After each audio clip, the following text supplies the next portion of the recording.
Puji nama Tuhan, Shalom saudara. Kasih Kristus buat semua kita yang hadir hari ini. Kita bisa mendapat kesempatan dalam menerima kebenaran firman Tuhan.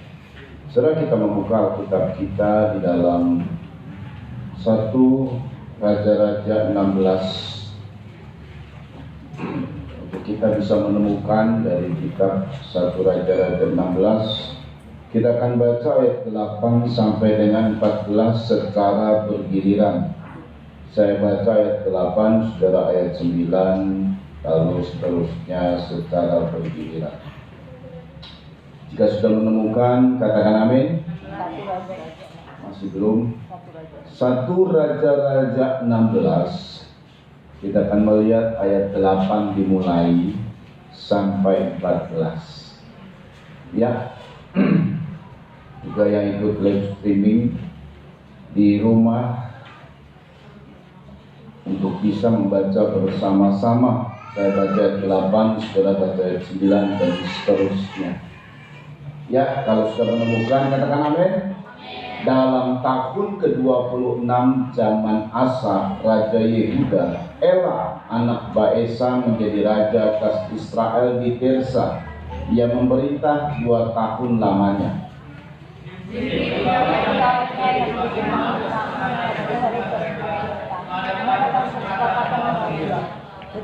ia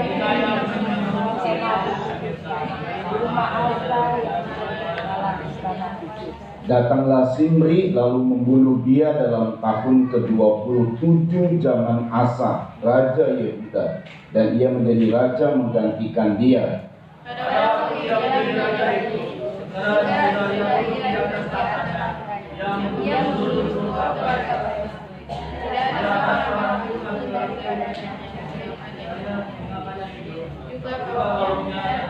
Demikianlah Simri memunahkan seluruh keluarga Baisa sesuai dengan firman Tuhan yang diucapkannya kepada Baisa dengan perantara Nabi Yehu.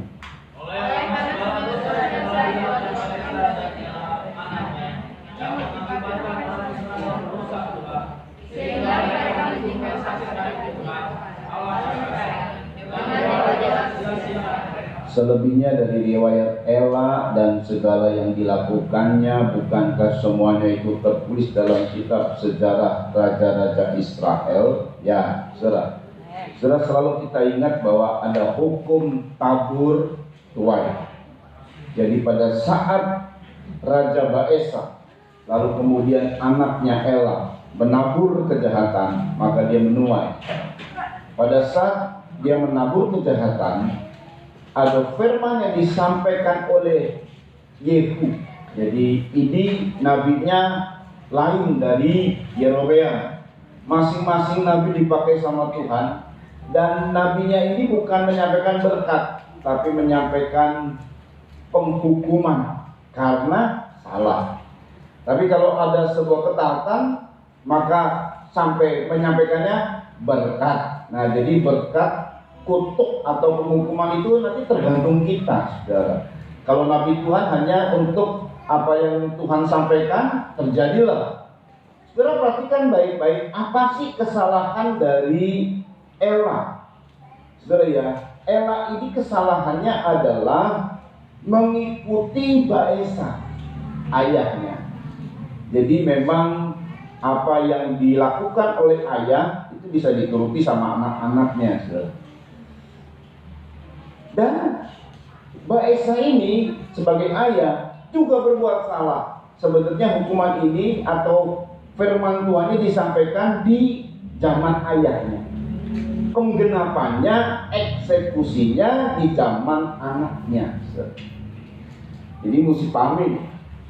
Cukup lama kalau Baesa memerintah 24 tahun. Ada firman mengatakan kamu akan dihukum. Mungkin dalam kehidupan Baesa, mana hukumannya? Dia semakin berbuat jahat, semakin berbuat jahat. Mana hukumannya? 24 tahun dia mati, gak ada hukuman. Begitu anaknya baru 2 tahun memerintah, ada hukuman. Di tahun-tahun sebelumnya ada hukuman. Dan semua dihabiskan sesuai dengan perantaraan Nabi Yehu.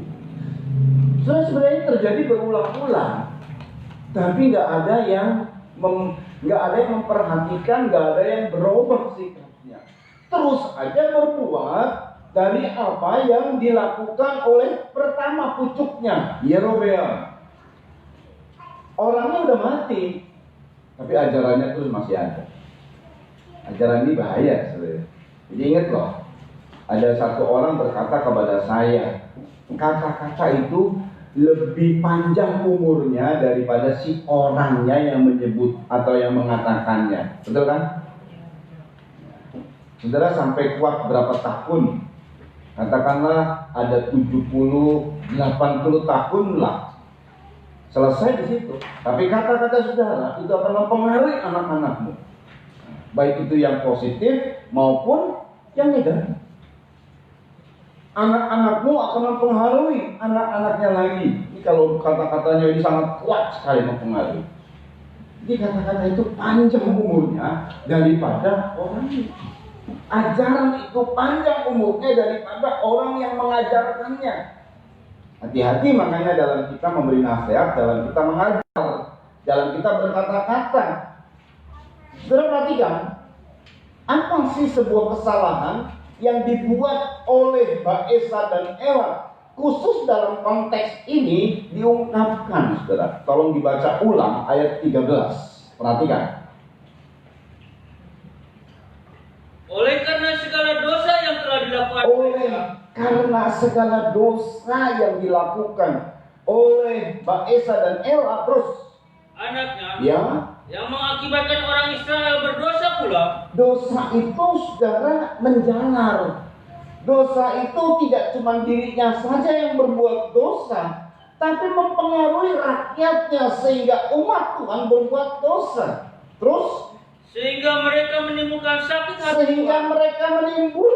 sakit hati Tuhan. Terus Allah Israel. lalu apa dosanya? Apa yang membuat sakit hati Tuhan? Apa, mari? Dengan dewa-dewa kesia-siaan mereka. Dengan dewa-dewa kesia-sia. Ini bukan siaknya bahasa Sunda. Siak bahasa Sunda. Kamu. Ini bukan dengan dewa kamu. Ini sia-sia. Saudara perhatikan baik-baik. Ini yang ditimbulkan oleh, ini yang dilakukan oleh Mbak Esa dan Ella. Mereka menyembah, mereka menimbulkan sakit hati Tuhan dengan membuat dewa-dewa kesia-siaan. Nah, saudara ya. Saudara, kalau sekarang mungkin nggak cocok kok, kita udah nggak ada dewa-dewi. Ya, sebagian dari kita udah nggak percaya sama jimat, gitu ya. Dulu ada dewa inilah, dewa itulah, dewi inilah dulu. Bagi yang menyembah, cuman rata-rata kayaknya di kita sudah banyakan sudah Kristen ya. Nenek moyang saya masih menyembah, saudara, karena dari sono asli. Tapi nggak turun ke anak-anak. Ke saya tidak turun. Saya cuma datang aja ke tempat penyembahannya, saudara ya. Makan persembahan berhala, tebu begitu ya yang dipersembahkan, enak. Oh, dikasih dari sana kok, dari Kelenteng dikasih, saya makan. Dan itu ada persembahan yang dipersembahkan, karena kita nggak tahu ya dikasih ya kita makan, saudara ya. Saya tahu persis karena saya temennya itu Kelenteng, saudara. Sekarang udah meninggal. Itu berapa dewa kecil, wow, dengan warna yang merah. Tapi kami nggak punya, kami nggak pernah tertarik dengan nyimpen dewa dewi. Wah, itu mah udah kuno atau ini mah zaman modern. Gak ada tuh yang percaya lagi sama dewa dewi. Apa itu tahayul, gaib dan lain sebagainya. Tapi nggak juga ya. Sebagian banyak orang masih percaya dengan hal-hal yang seperti itu. Jimat lah, ada pesugihan. Bisa diem aja tapi duitnya datang gara-gara mujuk pesugihan. Oh, zaman sekarang loh. Kalau zaman dulu pantas, zaman sekarang. Sebenarnya zaman sekarang ini kalau mau dapat makan bagaimana caranya? Kerja. kerja. Zaman sekarang, saudara, tetapi kita mau lihat bahwa sekarang ini ilahnya, dewa itu ikutin zaman modern. Karena ilahnya bisa menjadi ilah zaman ini. Kita baca di 2 Korintus 4 ayat 4. Yuk, untuk hal ini kita baca dulu sampai nanti kita memahami. 2 Korintus 4 ayat 4. Ya, mari. Yaitu orang-orang yang tidak percaya, Yaitu orang-orang yang tidak percaya, yang pikirannya telah dibutakan oleh iman Yang ilah zaman ini. pikirannya, bukan cuma hatinya, dia mempengaruhi sampai pikirannya. Orang-orang itu harusnya berpikiran yang jernih. Di zaman sekarang ini, kalau untuk dapat makan, cari kerja, kita bekerja. Tapi pikirannya dibutakan oleh ilah zaman ini, saudara. Sampai mereka tidak kerja, malas-malesan. Tetapi lihat ini, kita baca terus. Sehingga mereka tidak melihat cahaya Injil Sehingga tentang mereka kemuliaan tidak Kristus, melihat cahaya Injil tentang kemuliaan Kristus. yang adalah gambaran Allah. Iya, sehingga pikiran mereka menjadi orang yang tidak percaya, dibutakan oleh ilah. Jadi nggak taunya ilah itu ikuti zaman. Sekarang zaman modern, ilahnya modern. Lalu ilah modern di zaman sekarang ini yang diungkapkan dulu itu disebutnya dewa-dewa kesia-siaan. Nah sekarang seperti apa bentuk dewa-dewa kesia-siaan itu? Nah kita lihat ini. Satu pribadi yang sangat luar biasa. Saya sebut saja namanya Salomo. Salomo ini dipakai oleh Tuhan dengan luar biasa. Memang Tuhan membuat Salomo ini memiliki hikmat. Hikmatnya pun hikmat dari Tuhan. Saudara ya, hikmat ini dari Tuhan. Jadi Salomo lewat hikmatnya, dia menyampaikan kata-kata amsal dan kata-kata pengkhotbah. Ada 2 yang disampaikan oleh Salomo, amsal dan pengkhotbah. Kedua-duanya bicara mengenai bagaimana sih sikap orang yang berhikmat, bagaimana sih kebijaksanaan itu, bagaimana sih pandai itu. Cuman kedua-duanya dalam tekanan yang berbeda, dalam arah yang berbeda. Yang satu atau sumbernya yang berbeda. Yang satu adalah amsal. Saya kalau baca amsal, saudara akan mendapati kata-kata hikmat itu adalah yang muncul dari hati Salomo. Waktu dia muncul dari hati, karena hatinya diminta untuk memahami tentang Tuhan, maka ada hatinya yang berhikmat. Dari hati ini istilah kita ada muncul ide-ide brilian. Tring begitu ya, tring. Ada lampunya gitu. Nah, sedangkan pengkhotbah setelah dia memahami tentang ada kata-kata hikmat, pengkhotbah itu adalah hikmat yang dia mau ajar ke orang. Tetapi untuk mengajar ke orang, dia perlu bukti. Kayak seperti Albert Einstein. Albert Einstein memahami tentang adanya satu power yang besar yang disebut atom. Orang nggak tahu, cuma Albert Einstein yang tahu. Betul ya? Bagaimana caranya untuk dia mengajar kepada orang bahwa ada atom dan kemudian generasi berikutnya, sehingga sekarang ini ada pembangkit tenaga listrik nuklir. Hebat ya. Dan banyak hal yang dibuat oleh Albert Einstein yang mempengaruhi di dunia modern. Tapi saya ulang kembali, bagaimana caranya orang tahu? Dia buat eksperimen. Pengkhotbah itu adalah dia dapat hikmat, tapi untuk mengajar orang nggak begitu saja. Harus begini loh. Tunggu dulu, buktinya mana? Nah, itu sebabnya dia buat percobaan.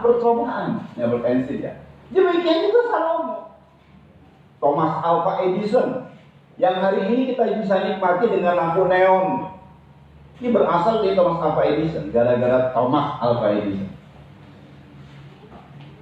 Saudara, nah sekarang pengkhotbah Salomo ini, dia ingin memberi ajaran kepada semua manusia di seluruh dunia Tapi dia nggak bisa ngomong, harus begini loh. Tunggu, buktinya mana? Nah, itu sebabnya Salomo berkata seperti ini. Waktu diungkapkan sama dia, muncullah satu kekagetan gitu ya, kaget banget. Karena Salomo mengungkapkan dalam Pengkhotbah 1 ayat 1 sampai 3. Jadi kalau Amsal itu adalah ide brilian, hikmat brilian, kering begitu. Tapi untuk mengajar kepada orang, maka dia harus bereksperimen. Pengkhotbah itulah Salomo bereksperimen. Dia dalam eksperimen ini diajar kepada orang. Nah, seperti apa? Seperti pengetahuan. Kalau saudara sekolah, maka saudara itu sebenarnya belajar dari orang yang sudah datang. Betul ya? Betul nggak, saudara? Saudara sekolah tidak muncul dari dirimu. 1 tambah 1 10. Kok bisa 10? Wah, dia ngomong gitu enggak. 1 tambah 1 2. Kenapa 1 tambah 1 2? Dari kono. Dari orang yang sudah belajar. Jadi dari orang yang belajar kita pelajari lagi, turun-temurun. Saudara dengar baik. Itu sebabnya Salomo ini dia bereksperimen. Apa yang diinginkan oleh manusia dia telah lakukan.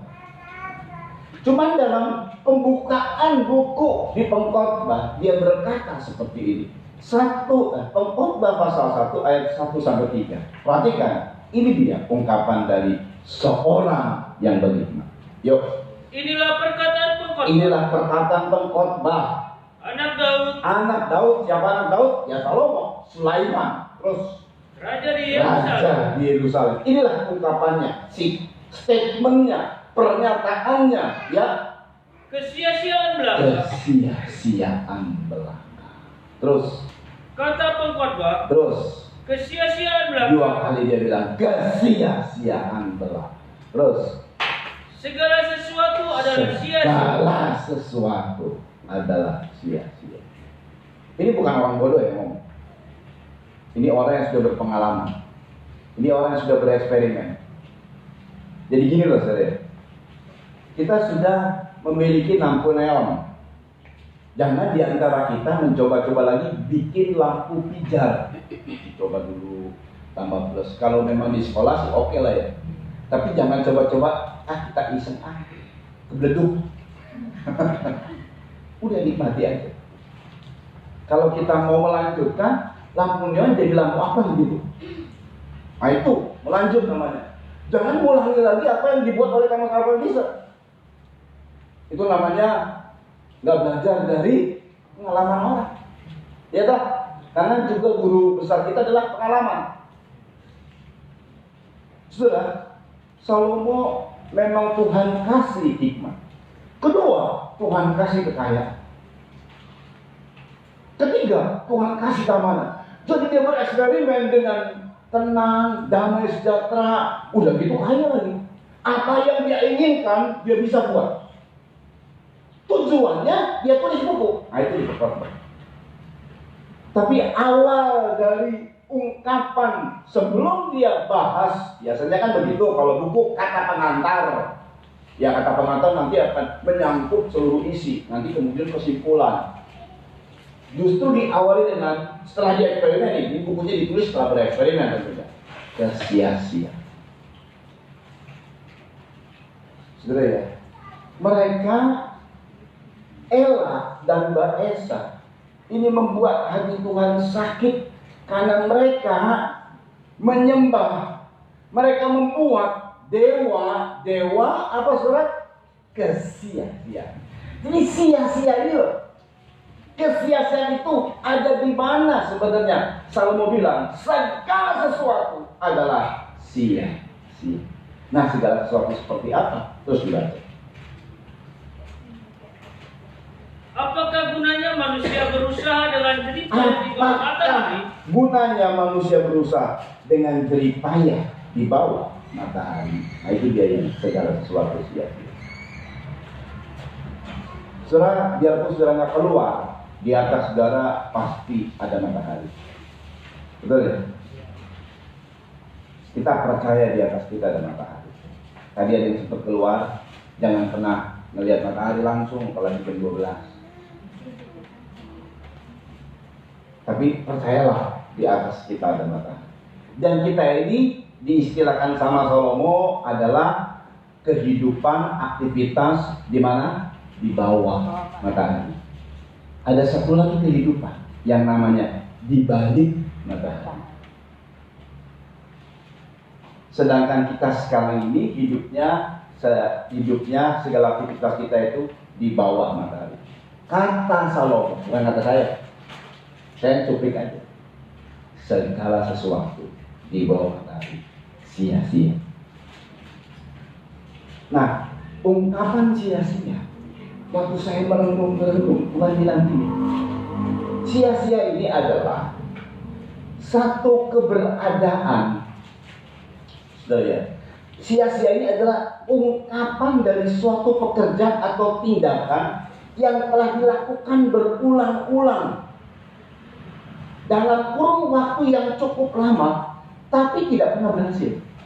Itu yang namanya sia-sia. Jadi gini loh maksudnya, saya sudah bekerja, banting tulang, hasilnya nggak ada, sia-sia. Tapi dilakukan lagi, supaya mungkin itu kebetulan saya gagal nih. Dilakukan lagi. Sama seperti yang kita lakukan di waktu lalu. Kan cukup lama sudah ya. Gagal lagi. Itu namanya apa sih? Sia-sia. Dilakukan lagi. Gagal lagi, namanya apa? Sia-sia. Harusnya kalau udah sia-sia, bagaimana? Jangan dilakukan, maksudnya begitu. Tapi dilakukan lagi, sia-sia semua. Ya rubah harusnya dong paradigmanya. Rubah harusnya konsepnya supaya jangan sia-sia. Ini dia salah satunya. Yerobeam sudah menyembah berhala. Sia-sia karena hukuman datang. Dilakukan sama Baesa. Puluhan tahun loh Yerobeam ke anaknya Nadab itu 24 tahun. Dari Nadab ke Baesa 24 tahun. Lalu kemudian dari Baesa ke Ela 2 tahun. 24, 50 tahun dilakukan oleh Ela. Kan loon. Pendahulunya sudah melakukan sia-sia. Yang hasilnya penghukuman diulangi lagi. Itu namanya kesia-siaan. Setiap kita ini harusnya belajar dari pengalaman. Supaya hidup kita jangan sia-sia. Betul nggak saudara? Salomo sudah lakukan pengalaman ini. Jadi nggak usah kita buat ulang. Sia-sia tadi kalau dibuat ulang. Apa yang dilakukan oleh Salomo? Apa yang Salomo katakan sia-sia? Segala aktivitas di bawah matahari. Ya, ini Salomo yang bilang loh, bukan saya yang bilang. Nah sekarang, apa yang diinginkan sama manusia ini? Jadi aktivitas kita ya aktivitas kita biasa ada, yaitu ya biasa saja lah. Itu nggak terlalu mempengaruhi hidup kita lah. Kita makan, kita minum, biasa saja lah. Cuman ada hal-hal yang kadang-kadang kalau sia-sia ini adalah satu pekerjaan yang terus dikejar, yang terus dicari, dan itu hasilnya sia-sia. Capek rasanya, kita ulangi lagi, kita kejar, kita cari, hasilnya sia-sia. Capek rasanya, kita ulangi lagi, hasilnya sia-sia. Berulang-ulang kali. Segala sesuatu adalah sia-sia. Salomo sudah melakukan ini dengan segala kemampuannya. Tuhan kasih kekayaan yang luar biasa. Dia mencapai semua apa yang diinginkan sama manusia. Pertama, kita baca sebentar, kita baca Pengkhotbah 1 ayat 14. Pengkhotbah 1 ayat 14. Perhatikan ya, di bawah matahari ini segala sesuatu menjadi sia-sia. Kalau dikejar ngotot, ini sudah dilakukan sama Salomo. Harusnya kita nggak perlu melakukan seperti yang Salomo telah lakukan. Sudah diuji dan berhasil, dia yang mengatakan sia-sia. Dibaca ya. Aku telah melihat segala perbuatan yang dilakukan orang di bawah matahari. Iya.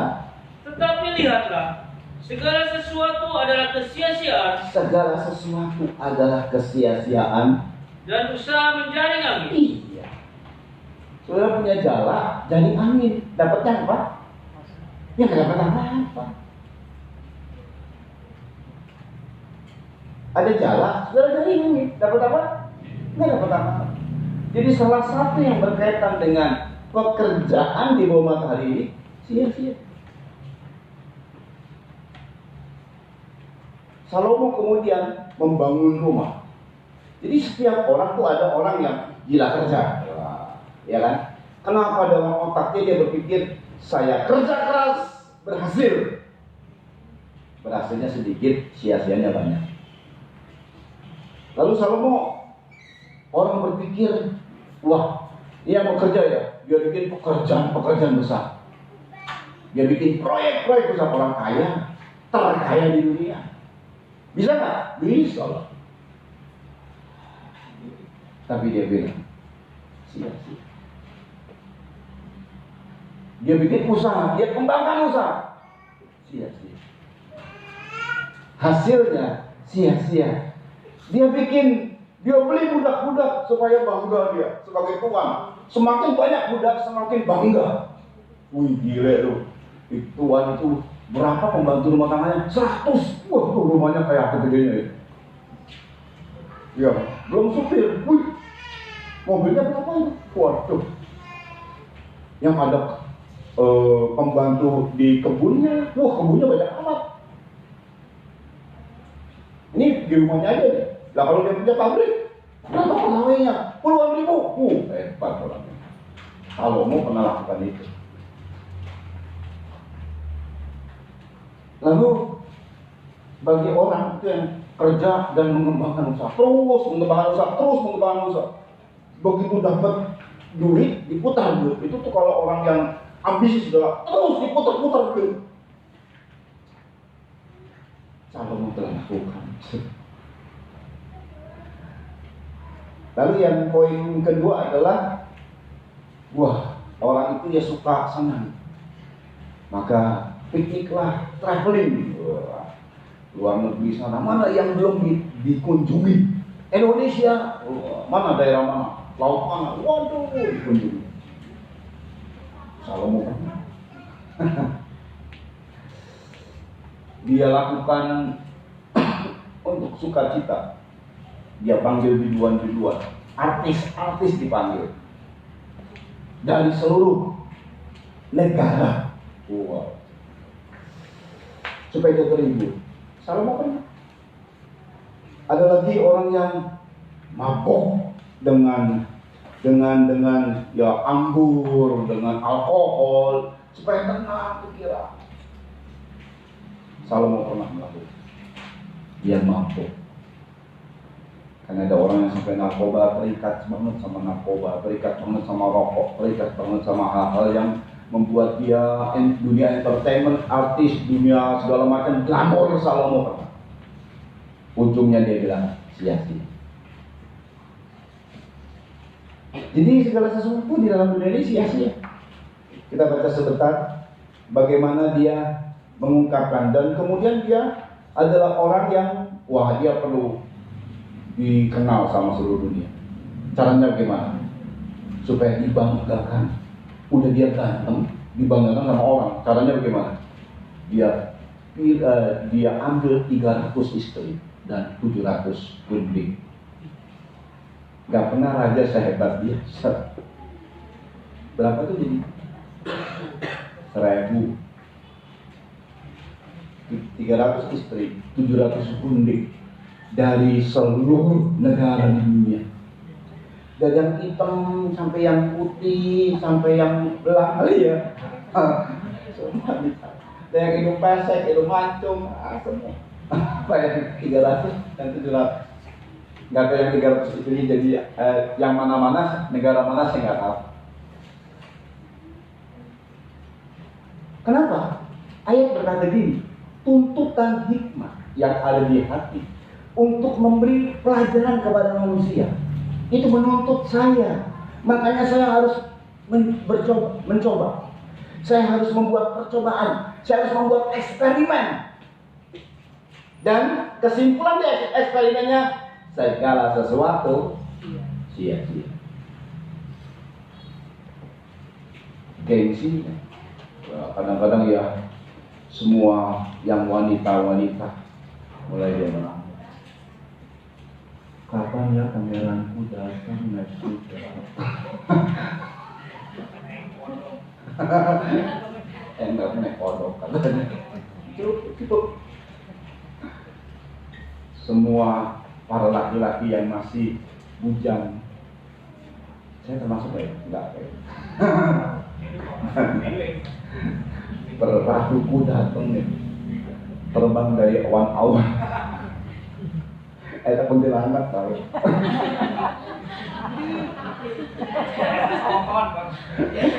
Jangan lewat tapi nggak tahunya di atas pohon.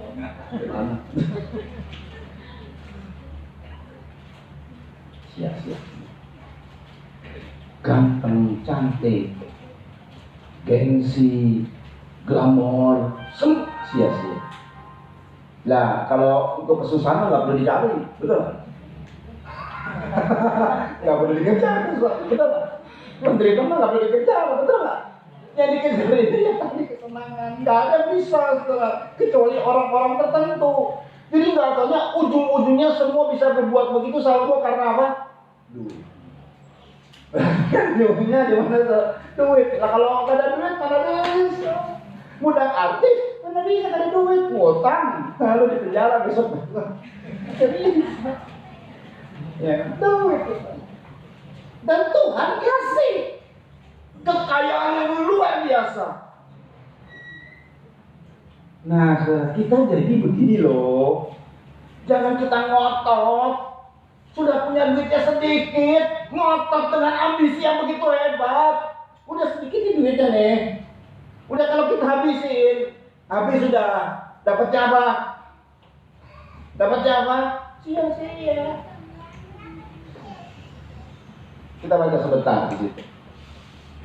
Kita baca bagaimana Salomo mengungkapkan dari semua akhirnya dia cuma bilang sia-sia.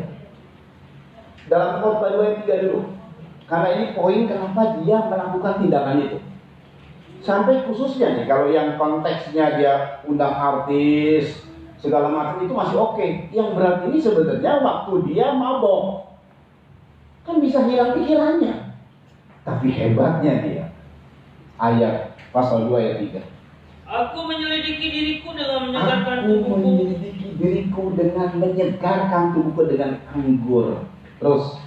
Sedang akal budiku tetap memimpin dengan nikmat. Akal budiku tetap memimpin dengan nikmat. Jadi keseluruhan yang dilakukan sama dia itu hanya untuk menguji coba.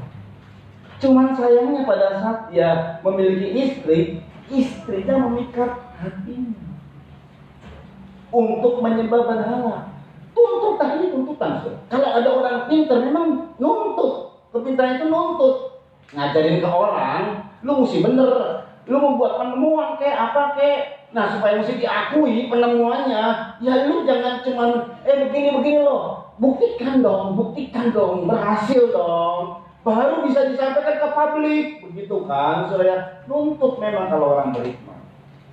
Terus. Dan dengan memperoleh kebebalan.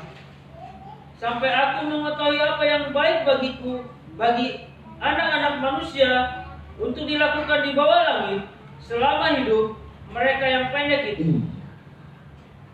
Jadi pada saat dilakukan semua itu dalam keadaan yang sadar. Yang tadi saya bilang ya untuk undang artis dia bisa sadar dong. Yang paling berat itu mabok. Dan itu harus diuji coba sama dia. Dia mabok tapi akal budinya tetap ada. Itu hebat. Jadi nggak tahunya semuanya itu untuk menguji. Cuman kelemahan dia, itu hatinya terpikat dengan istri. Sedikit saya mau kasih tahu. Waktu Salomo mau lahir, Tuhan bilang sama Daud, Ut, namakan nanti anakmu Yedija ya. Saudara tahu Yedija artinya apa? Kekasih Tuhan. Tuhan tahu kedepannya Salomo. Dia nanti jatuhnya sama perempuan. Nah kalau yang perempuan jatuhnya sama laki-laki. Tuhan tahu. Yedija ya, kekasih Tuhan, dia ada cinta sama Tuhan. Nama itu menjadi satu harapan, menjadi satu statement, menjadi satu deklarasi, menjadi satu pernyataan. Saya misalnya dipanggil Nihao, sudah tahu arti Nihao? Kamu baik. Nihao, kamu baik. Ya. Kalau apa kabar? Ini Oma. Ini Oma. Ini Oma. Oma. Ni hao, kamu baik. Tiap hari dipanggil ni hao, ni hao. Itu artinya kamu baik. Kan kalau saya jahat kan malu-maluin dong. Gitu ya. Terus baik ya, gitu. Cuman saya mau kasih tahu, saya nggak ngerti bahwa ni hao itu kamu baik. Tahunya baru-baru ini, oh gitu, mama ngasih nama saya dia kamu baik. Ngerti dulu saya. Ini dia kekasih Tuhan. Kamu itu kekasih Tuhan. Kamu itu kekasih Tuhan. Itu pencegahan. Supaya nanti Salomo jangan terpikat sama banyak wanita yang membuat akhirnya dia jatuh dalam dosa. Tapi Daud, gara-gara Daud membangun rumah Tuhan gak bisa, lalu nanti anakmu akan kuberikan damai sejahtera. Oh begitu ya. Daud mengejar ambisi dia yang belum selesai, yang belum dia dapatkan.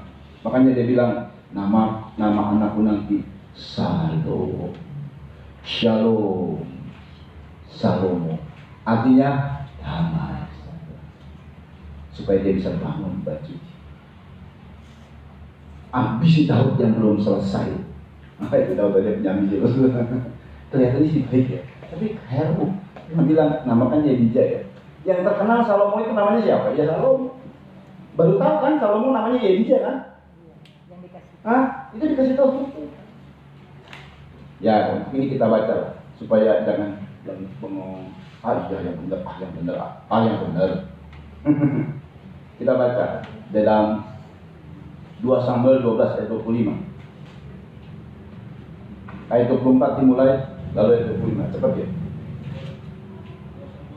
2 Samuel 12 ayat 24-25.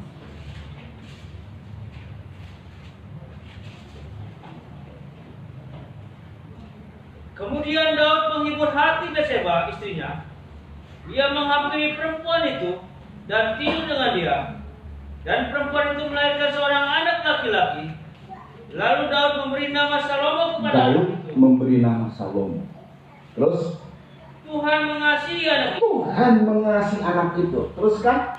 Dan dengan perantaraan Nabi Nathan, ia menyuruh menamakan anak itu Yedija. Dia menyuruh menamakan anak itu Yedija. Terus Oleh karena Tuhan mengasihi. Yedija itu artinya kekasih Jehovah, kekasih Tuhan.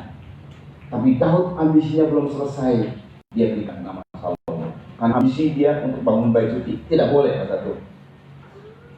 Oke, itu satu keadaan. Lalu Salomo akhirnya jatuh dalam dosa. Dalam kehidupannya selama dia bereksperimen, dia menyatakan segala sesuatu sia-sia. Segala aktivitas yang ada di bawah matahari ini sia-sia. Sebenarnya yang disebut sia-sia tadi itu aktivitas wajar sebenarnya, betul ya?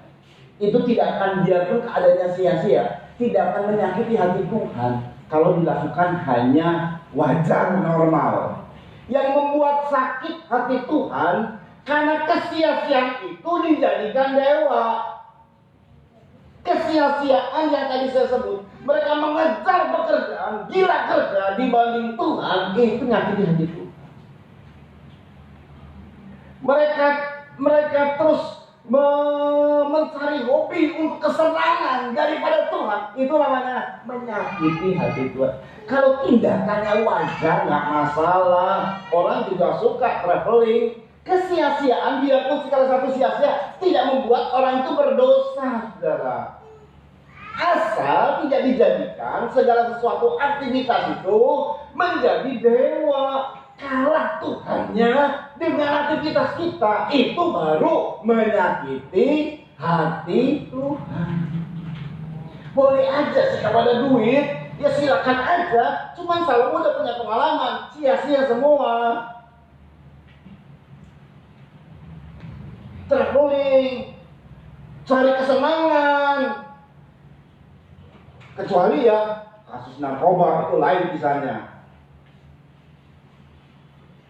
Rokok masih belum didenda, cuma ungkapannya merokok membunuh. Jadi perokok-perokok bilang, kan membunuhmu, bukan membunuhku. Orang dalih ya. Ya lu bilangnya mau berhenti gitu lah. Tapi narkoba dihukum, pengedarnya tembak mati. Nah itu udah melanggar hukum. Tapi orang datang cari kesenangan, piknik segala macam, ya nggak diserahkan sama pemerintah lah. Asal punya duit silakan aja. Kerja gila kerja, ya nggak diserahkan pemerintah. Kerja bukan gila kerja. Iya sampai orang gila kerja, cuman hari Minggu ibadah. Tapi dari pagi sampai malam balik lagi ke pagi. Minggu ibadah. Ada aturannya.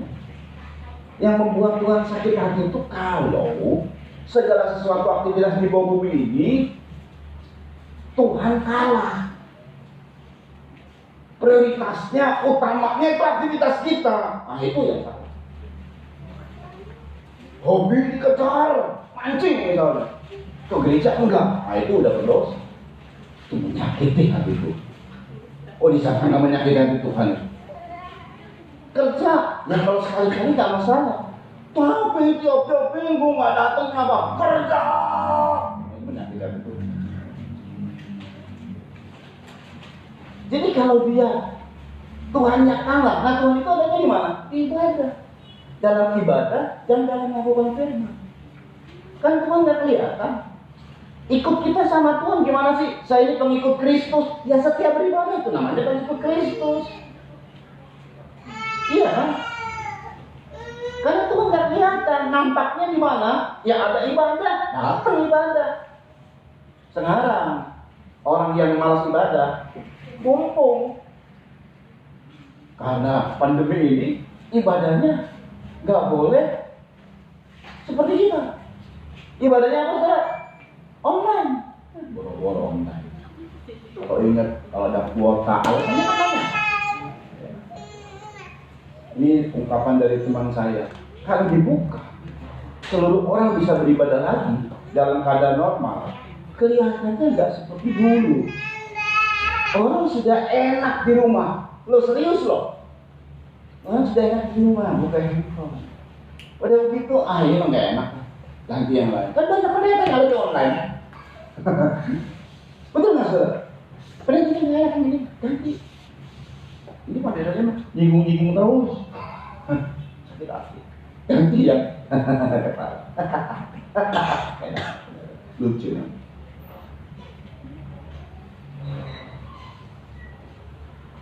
Udah gitu yang namanya online saudara. Gua terus begini, kalau di sini kan mau tidak mau terpaksa. Ini apa? Kalau online, santai aja sampai makan. Terima kasih. Ngobrol-ngobrol. Lagi online, lagi balik. Lagi denger firman. Sebentar. Tapi ya ini kesempatan bagi orang yang malas ibadah. Kalau yang nggak malas ibadah, mah perlu aja. Online dan offline bagi dia sama. Makanya berkatnya nanti sama. Bagi orang yang menghargai Tuhan, segala sesuatu sia-sia. Tetapi ada yang tidak sia-sia setelah disimpulkan sama Salomo.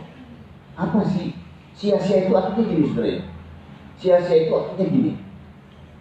Sia-sia adalah keberadaan yang tadi diulang-ulang tapi nggak berhasil. Itu namanya sia-sia.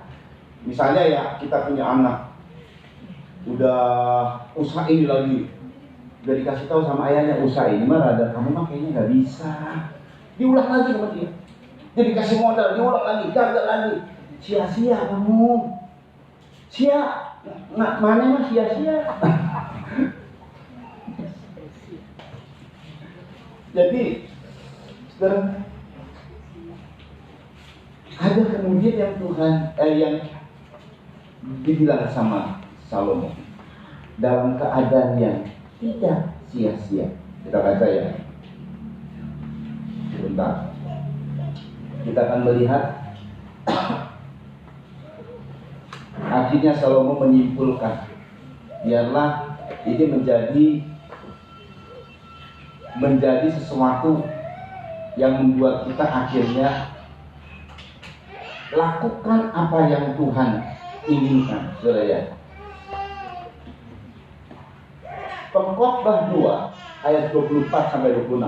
sia-sia di tengah-tengah setiap Salomo bilang, setelah dia lakukan ini, ujungnya sia-sia.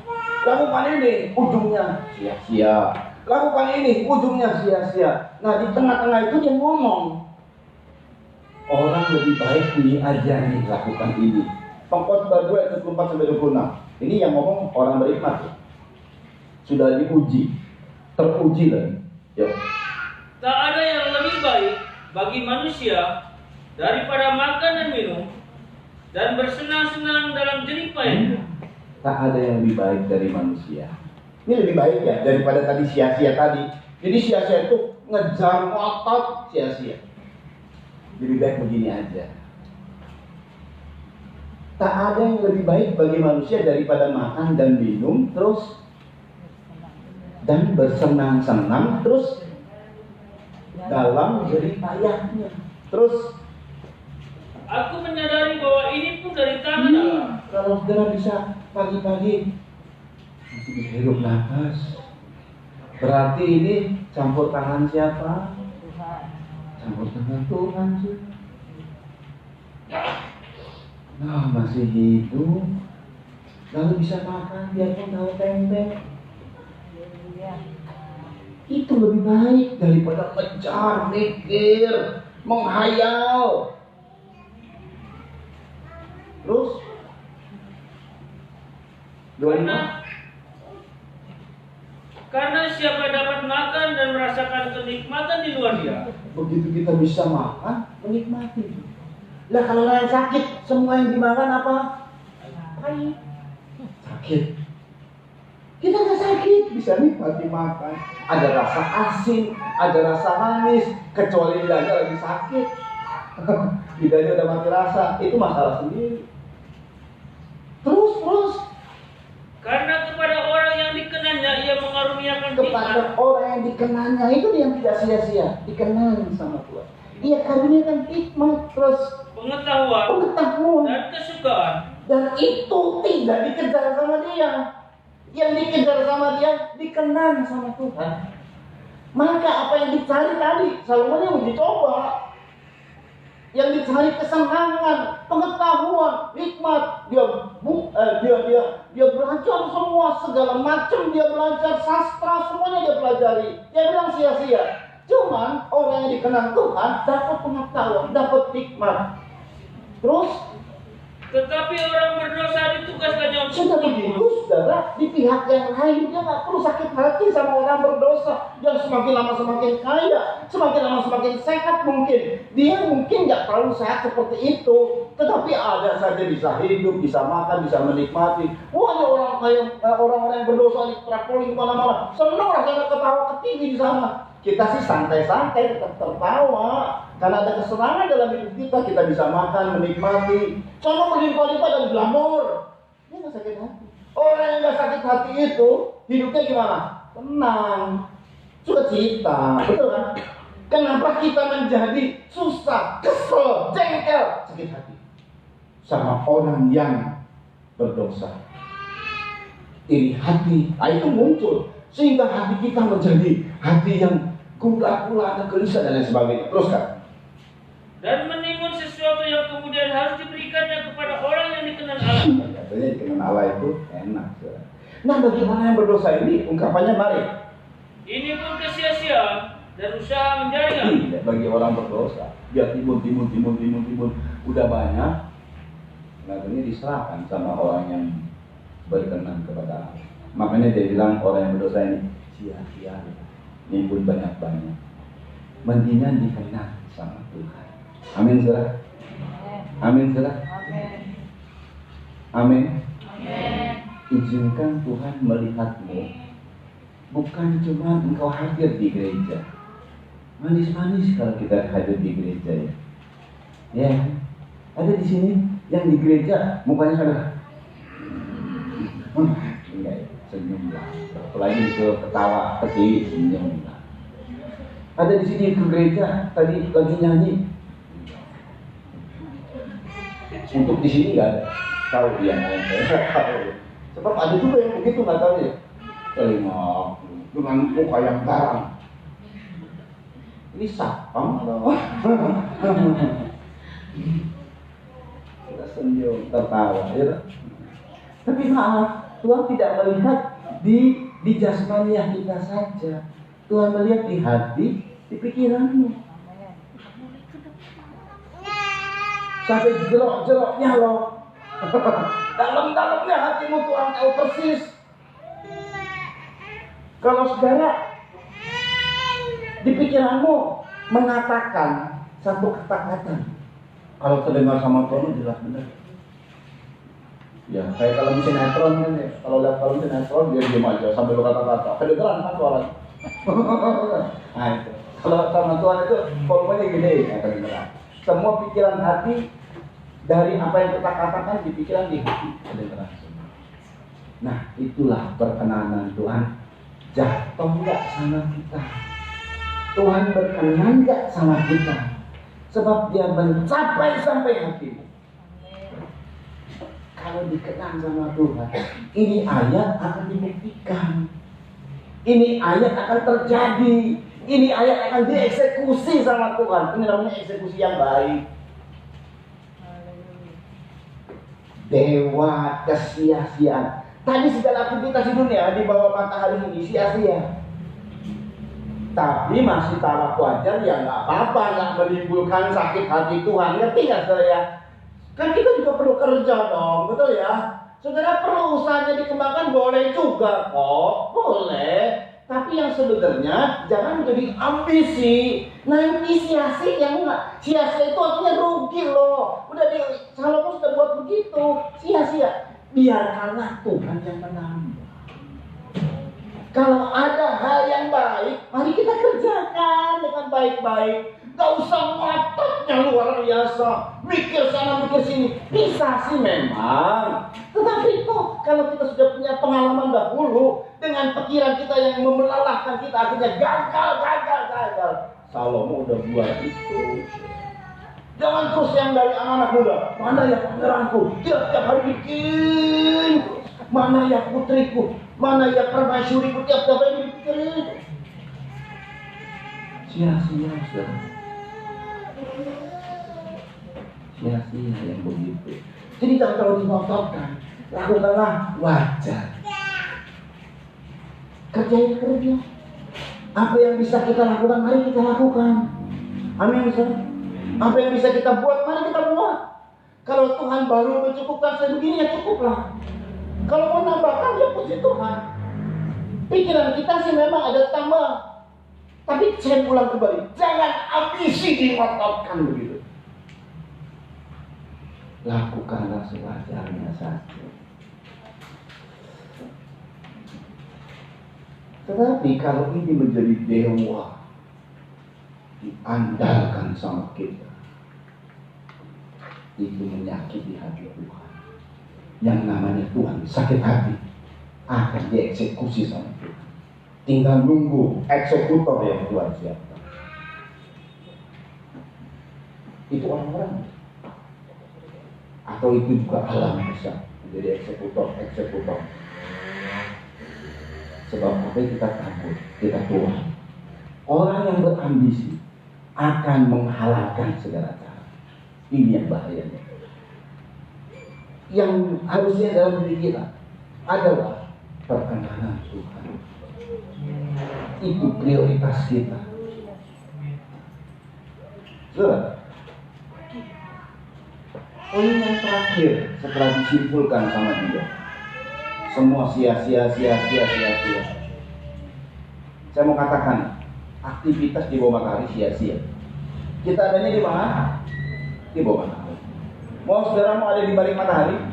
Saya mau.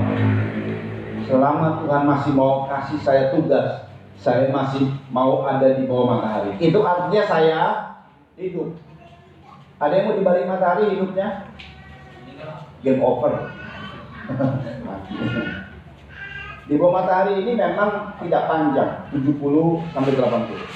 Umur saya sudah 54. Tinggal nggak sampai separuh. Kalau 70, 80 ya? Berapa tahun lagi? 26 tahun lagi. sudah nggak ada separuh umur saya. Hidup saya tinggal 26 tahun lagi. Kalau 80 loh. 26 tahun lagi Sena sudah 46. Wilona sudah 38. Udah gede-gede. Udah pasti menikah, udah punya rumah tangga. Kemo perkara. Selesai. 54 tahun. 26 tahun lagi. 26 tahun itu sedikit, lama atau cepat sih? 54 tahun saya nggak merasa. Enggak, soalnya saya masih rasa 30.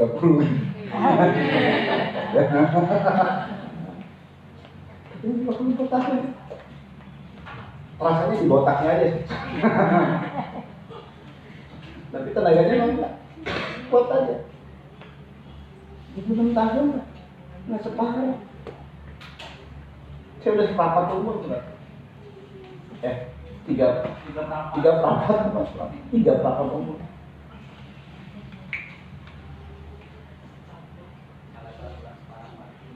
Salomo menyimpulkan yang terakhir. Ini di kesia-siaan terakhir. Nanti ada satu lagi. Pengkhotbah 12 ayat 13 sampai 14. Segala yang kita lakukan boleh, bukan nggak boleh. Cuman kalau ngotot sia-sia, wajar aja. Lalu di antara semua yang dilakukan oleh Salomo, kesimpulannya, namanya buku kan begitu ya, dia tutup dengan kesimpulan. Berarti dia sudah uji coba semua. Ini hari akhir, di hari akhir mendekati mati juga Salomo bertobat ya. Yuk dibaca. Lagi pula anakku, Pengkhotbah 12 ayat 13. Pengkhotbah 12 ayat 13. akhir kata dari segala yang didengar ya, Akhir kata dari segala yang didengar ialah takutlah akan Allah. takutlah akan Allah. Itu tidak sia-sia, saudara. Terus Dan berpeganglah pada perintah-perintahnya. berpeganglah pada perintah-perintahnya. Karena ini adalah kewajiban setiap Tapi yang namanya pengkhotbah itu kan buat umum. Dia nggak bilang gini, takut akan Allah, berpeganglah pada perintahnya supaya kamu besar di surga. Enggak, ini lagi ngomong kepada orang dunia ini.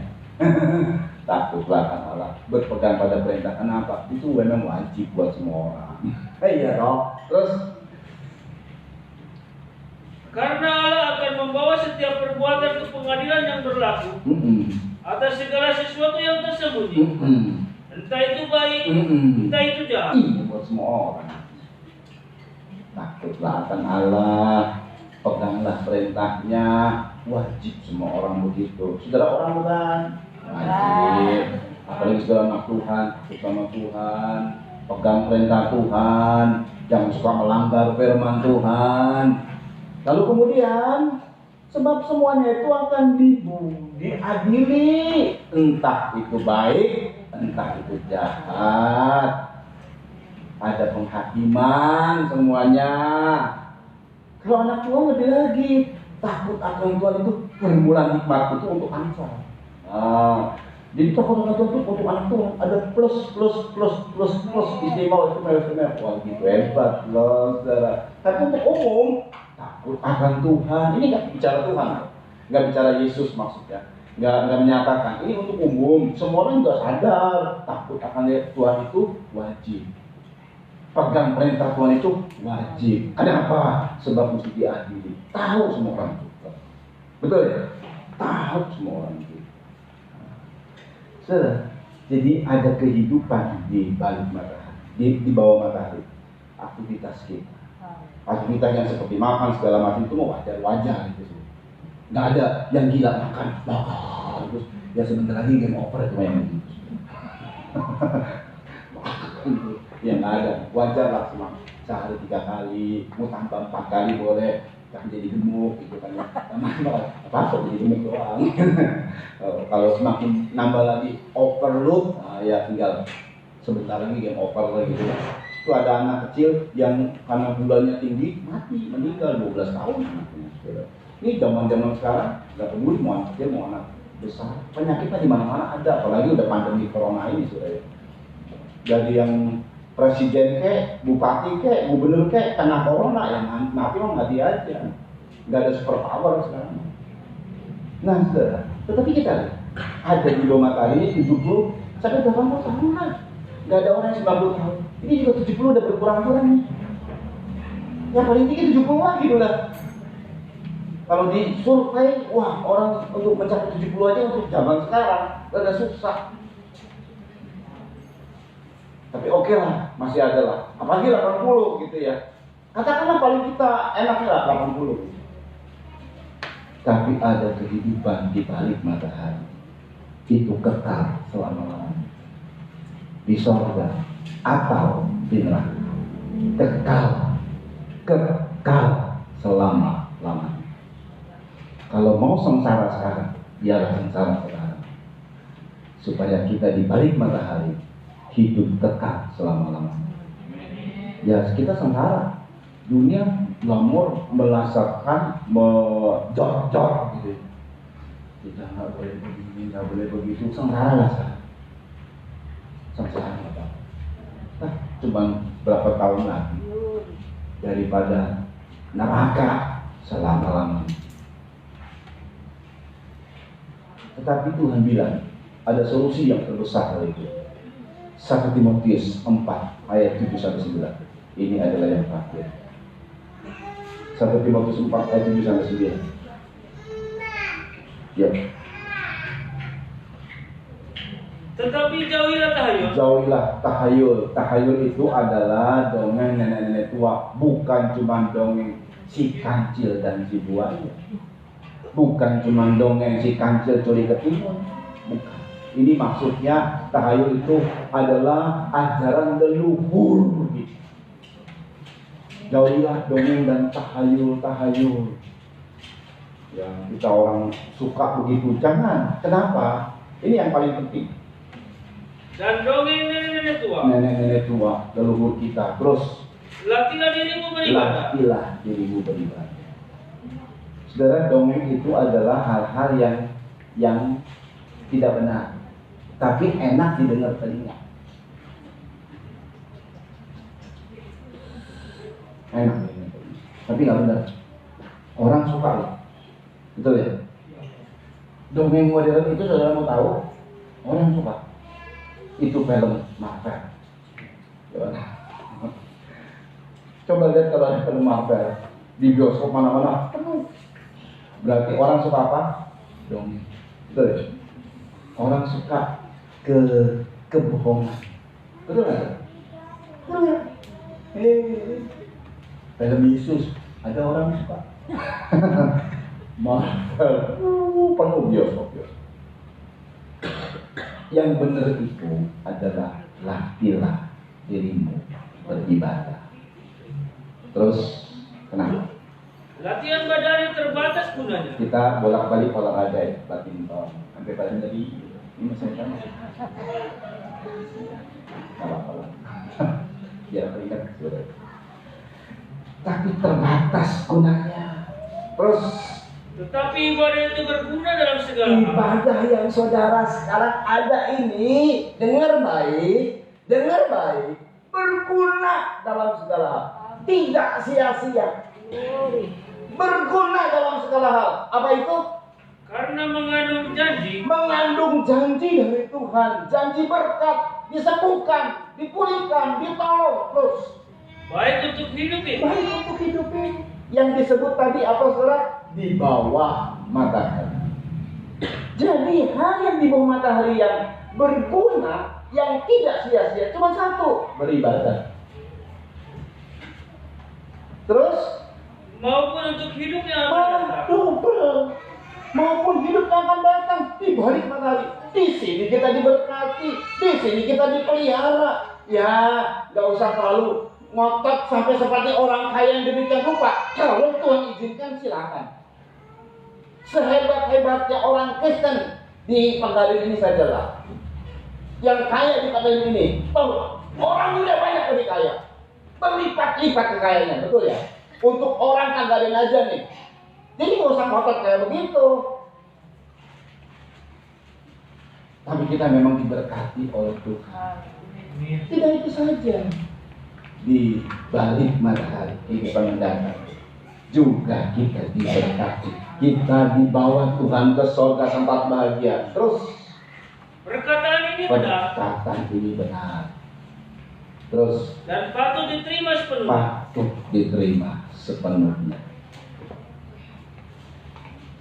Jangan dipengaruhi oleh fungsi horoskop, nenek-nenek kita,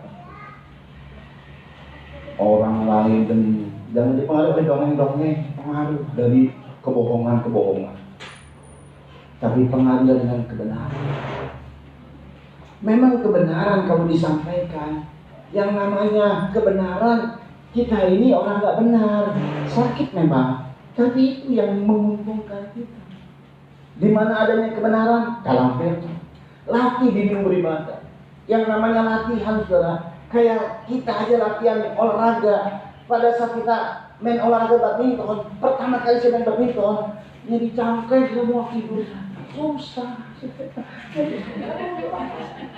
Rasanya mau kapok main badminton, tapi kalau kapok, dia nggak terlatih otot-otot saya. Mesti terus jalan. Lama-lama terbiasa nih otot. Nah itulah namanya latihan. Saudara, ibadah ini beratnya buat dirimu. Kalau berat, belum terlatih otot rohanimu.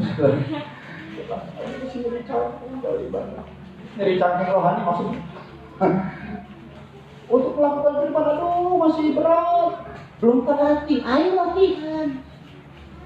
Karena ini berguna untuk hidup ini di bawah matahari dan hidup yang akan di balik matahari. Ini patut diterima sepenuhnya. Amin. Amin. Tuhan punya solusi. Makanya kita lakukan dengan wajar. Pada saat kita beribadah, dibantu sama Tuhan. Nggak usah dikejar. Dibantu. Hal-hal yang sulit Tuhan tolong. Hal-hal yang susah Tuhan tolong. Hal-hal yang nggak ada solusi Tuhan jadi solusi. Terus dibantu.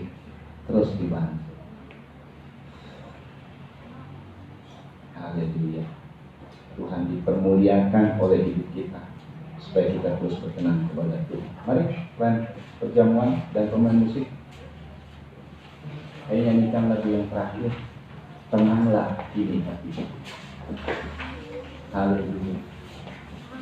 Yesus akan memimpin kita, memberi kepada kita satu keberadaan yang indah. Ayo, kalian siapkan plan kita masuk.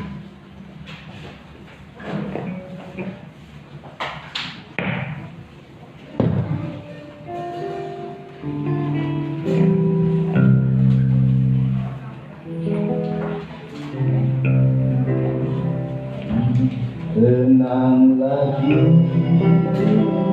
hatiku, Tuhan mengimpin langkah hidupku.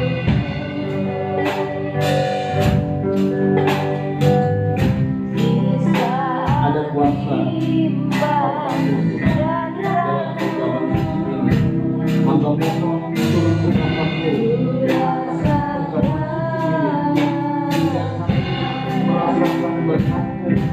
berkat Tuhan itu mempengaruhi selalu Tuhan. Makanya kami persiapkan tidak sia-sia karena kami beribadah kepada Tuhan. Ada mengandung janji dari Tuhan. Tuhan tolong kami, Tuhan ajarkan kami. Tidak sudah berjanjikan, kami tidak meminta atau kami tidak menunggu engkau yang janji dan engkau akan memenuhi. Itu sebabnya kami terima kemudahan dalam Tuhan dengan mengucapkan kemudahan hormat kepadamu di dalam nama Tuhan Yesus. Mari kita menangkan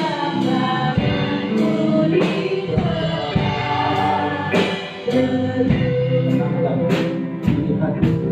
Haleluya.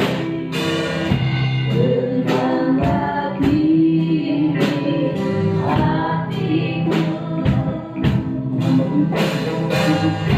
Tuhan memimpin langkah hidupku.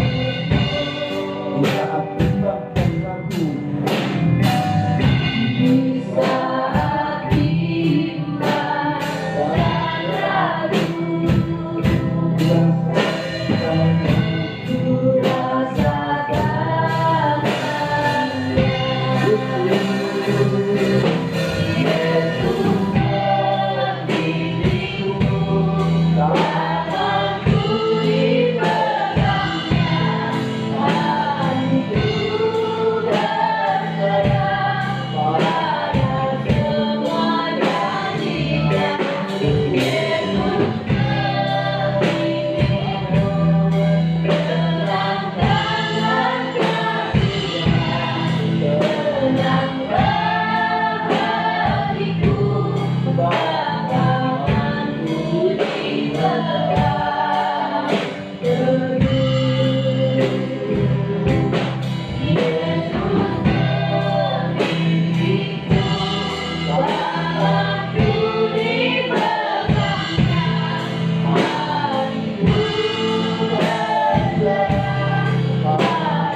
pandemi, maka kami disuruh oleh Tuhan untuk melakukan perjamuan suci tiap minggu.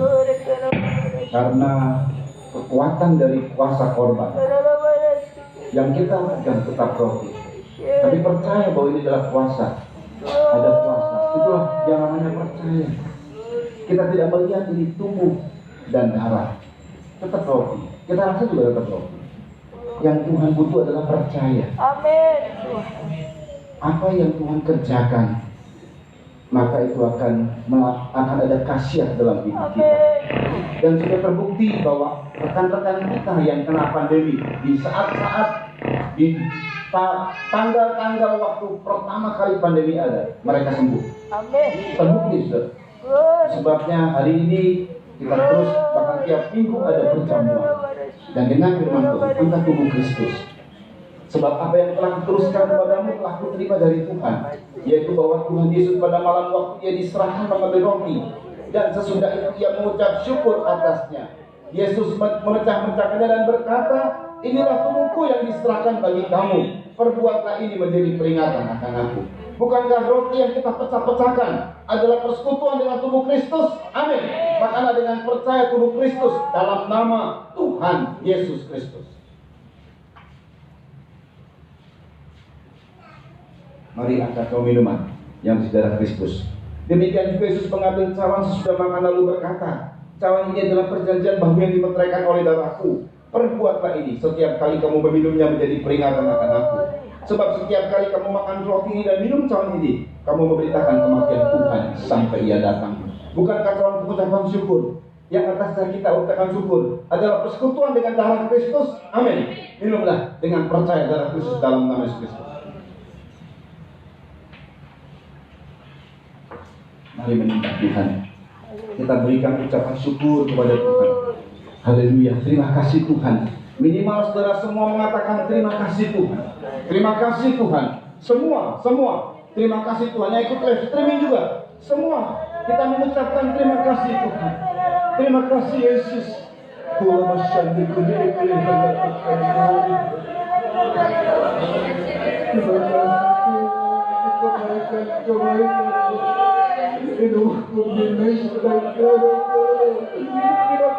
pemeliharaanmu Tuhan. Terima kasih untuk anugerahmu. Terima kasih untuk semua yang dikerjakan dapat hidup. Kami bisa makan, minum, dan pakai. Terima kasih Tuhan. Terima kasih. Terima kasih Allah. Terima kasih Tuhan. Berkati Tuhan Yesus setiap anak-anakku yang hadir sekarang ini. Mereka yang baru datang juga Tuhan berkati. Kau tahu persis kehidupan mereka, memiliki masa depan yang penuh harapan buat mereka dalam nama Yesus Kristus. Dan juga dapat kesempatan kalau hari Minggu mendatang terus beribadah kepada Tuhan. Demikian Tuhan berkati keluarga di sini yang menyediakan tempat kami untuk beribadah. Keluarga yang menyediakan pastor juga diberkati Tuhan. Kau sembuhkan penyakit pakai Tuhan. Kau sembuhkan penyakit yang sakit Maklin dan beberapa yang lainnya Tuhan Yesus. Sembuhkan dengan sempurna dalam nama Yesus Kristus. Kuasa Tuhan bekerja. Demikian pula Tuhan Yesus kau tolong. Haleluya Mia untuk kelahirannya. Haleluya supaya prosesnya baik dalam nama Yesus Kristus. Dan semua Tuhan yang sudah sakit, Terima kasih buat ini yang sudah Kau sembuhkan dengan sempurna dalam nama Yesus Kristus, dan beberapa yang lain lagi Tuhan Yesus. Terima kasih Tuhan. Kau berkati kecamatan kami Pagaden, berkati kabupaten kami Subang, berkati provinsi kami Jawa Barat, berkati tanah air kami Indonesia dengan presiden kami, wakil presiden Pak Jokowi dan Pak Maruf Amin, para menteri yang ada Tuhan jaga lindungi dari COVID-19, supaya mereka bisa mengabdi kepada negara ini dengan baik, melakukan tugas-tugas yang diemban negara ini. Haleluya, untuk membawa Indonesia semakin maju dalam nama Yesus Kristus. Revolusi mental seperti yang diinginkan oleh Pak Jokowi terjadi atas Indonesia ini dalam nama Yesus Kristus. KPK, TNI, Polri, dan yang di bidang hukum, Tuhan Kau berikan roh takut kepada Tuhan kepada mereka. Haleluya, sehingga mereka sadar, apalagi yang di bidang hukum Tuhan, mereka betul-betul menyatakan yang benar adalah benar, yang salah adalah salah, tidak disuap, tidak disogok. Mereka menyatakan kebenaran dalam nama Yesus Kristus. Karena kalau pengadilan ini luput di dunia ini, maka tidak luput pengadilan dari Tuhan. Entah baik, entah jahat, semua akan diadili oleh Tuhan. Terima kasih Tuhan Yesus Kristus. Terima kasih buat semua yang telah kami akan berkorban. Nanti Tuhan berkati korban-korban kami yang ikut live streaming juga diberkati dalam nama Yesus Kristus. Segala yang mereka kerjakan tidak sia-sia, karena mereka sudah beribadah kepada Tuhan.